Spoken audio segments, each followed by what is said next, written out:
Could you imagine what it would be like to have to live your life without any light? When it gets dark in Africa, it gets very dark. When you go into communities that represent 2/3 to 3/4 of the population of Africa, these communities have no access to electricity. We have not been given what we call rural electrification. So in a community that has no lighting, or the only lighting that they do have is either from what they call candles, the little kerosene lamps or paraffin lamps, which is the predominant source of lighting, very little and very poor lighting. It's almost impossible to read by. And so think about the children. It's dark and they can't study. And so they are at a huge disadvantage.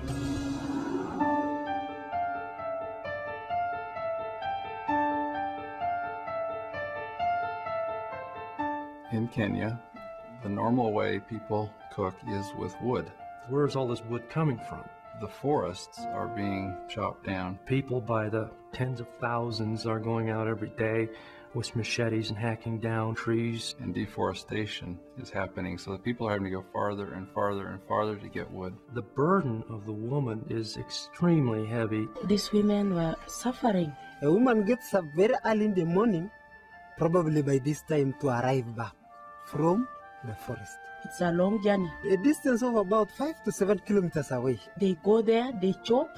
It takes almost 8 hours. 2 or 3 times a week. When they are coming from the forest, they try so much to carry a heap, which would really make her tired. Because they have been walking long distances.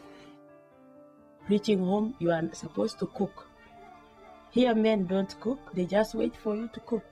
It takes them hours to prepare a meal in something that we would do in 15 minutes.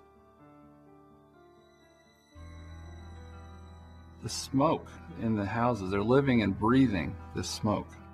If you look at the roofs of their thatched homes, they're covered with soot, so they're breathing that soot in. Most of our people have been having effect. It damages the lungs. A person cannot breathe properly. And I've even seen it where kids wake up with soot around their nostrils, either from the fires or from the paraffin lanterns. Which gives unhealthy conditions. They have toddlers that are walking around these open flames. There's a child down here who was burned with the fire. Eunice, as a young girl, was burned badly. I was putting some maize cobs in the fire and then I fell into the fire. It took her a very long time to heal up. Anne, as another young girl, I was very young. was badly burned on the side of her head. I was living in a thatched roof house and we used to cook food using firewood.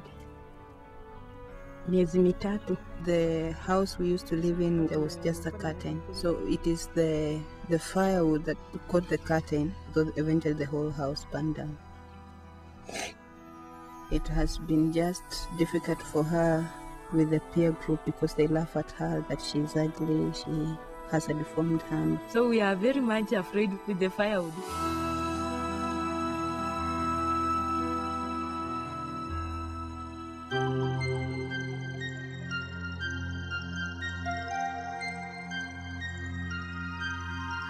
The Circle of Light began as I was flying from Amsterdam to Nairobi, Kenya. And in the middle of the night, I looked out the window where millions and millions of people live, and I didn't see a single light. Circle of Light is a full circle approach to providing affordable energy for people living in the rural areas of developing countries. There are 2 pieces. One piece is lighting, the other piece is cooking. The energy source is propane. This gas has helped us very more. It's essentially a Coleman 2-burner cook stove. For the lighting, we use 12-volt lighting in the home. It's very nice when you put it in light. The question is, well, how do you use propane for lighting? Well, the propane is used by way of a propane-powered generator that charges batteries. You can use this battery 1 month. But if you think about what a woman can do when she's not spending her whole day gathering firewood. I don't think we can even imagine what impact that will have over time.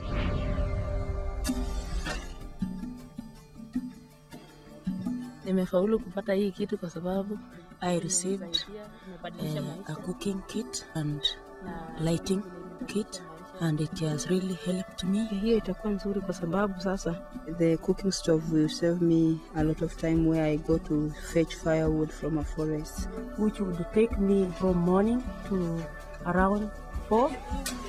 So this one is just switching on and there is fire. They are very much quick. And it also cooks faster than the firewood. And they are clean. You drink the tea by the gas cylinder. It tastes very delicious, very sweet. You think about health and the children and the impact that will have on the kids long term. Some people are enjoying now these clean homes, free of smoke. There is no smoke. Even the house, at least the atmosphere is good. Or she doesn't have to worry about her kids falling into the fires. It has really changed my life. I'm happy. You know, I'm a teacher. This one has helped me so much. So this one I can continue doing my schemes of work up to even midnight. And then also I can even do my work in the night. I can get the light at night, cook in the house, even do some housework. The opportunities for the children now who will be able to compete. They use during the night to study their books. Children are enjoying reading. It has helped even my children during the night preps. At least they can do their preps, and I can see the performance has improved. The people that live in town and us, we are the same.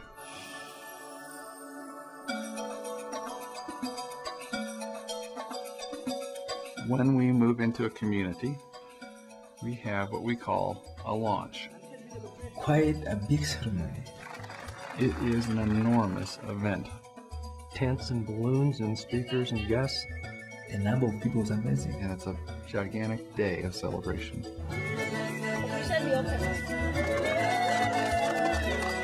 When they actually come to pick up their in-home systems, it's almost that they can't wait. And the joy is immeasurable.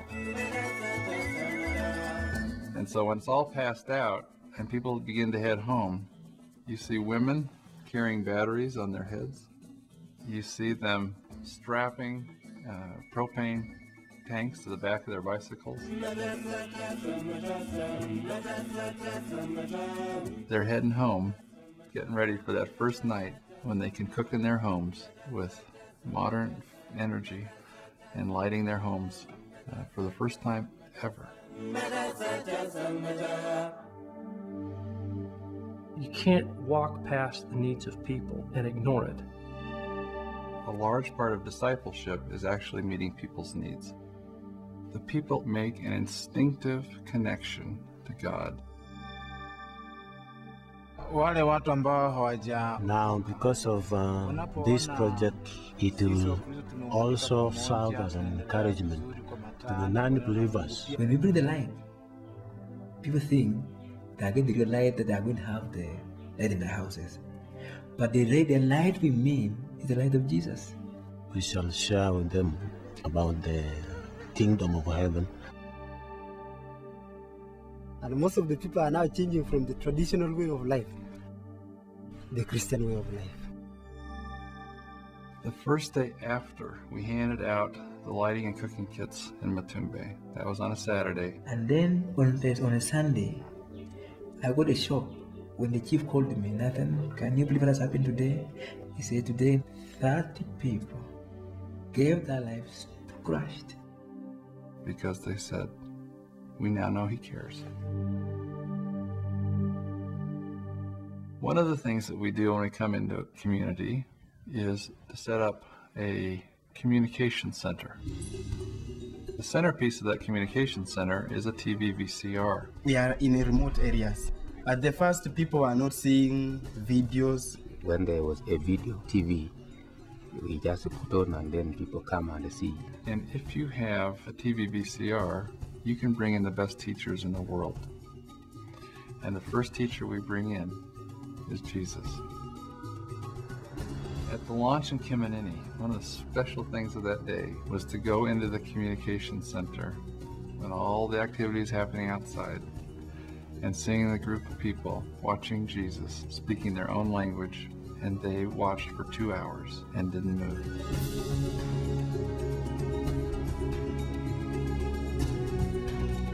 What we are doing, we believe God has a master plan behind it. God is really doing it. God has done wonders. For the first time I've seen him work. We are seeing fruits. This is good. It is unbelievable to see what God's orchestrating on the continent of Africa right now. I'm saying God is ready to explode. It's just the beginning.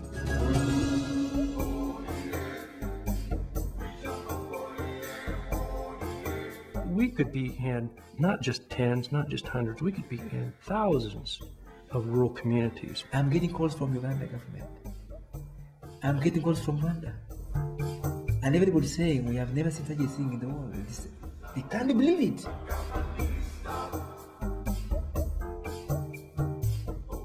It changes the whole sense of self-worth in a community.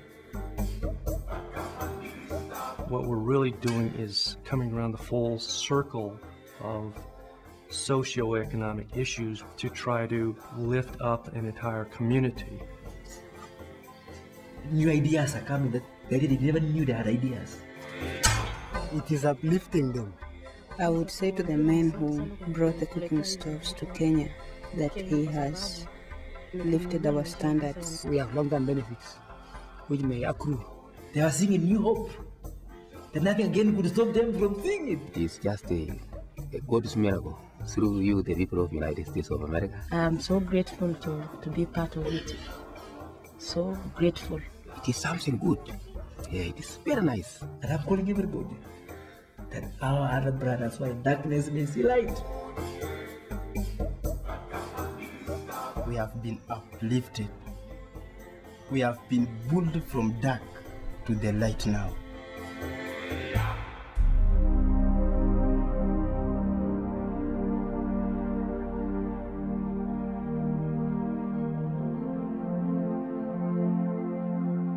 The Circle of Light doesn't require fine-tuning for each community. It just requires the funding to be able to expand it. Like the people who are benefiting now are few. If I had the cooking stove when my daughter was 3 months old, my daughter would not have burned, and then my daughter would be feeling much better about herself. Very simply, what we need is $250 per home.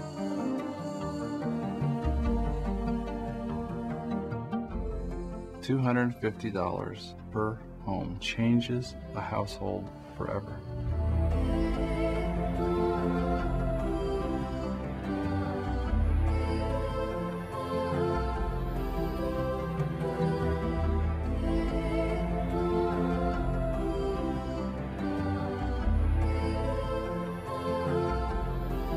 But at $250 per household, we will just march and march and march across the continent of Africa.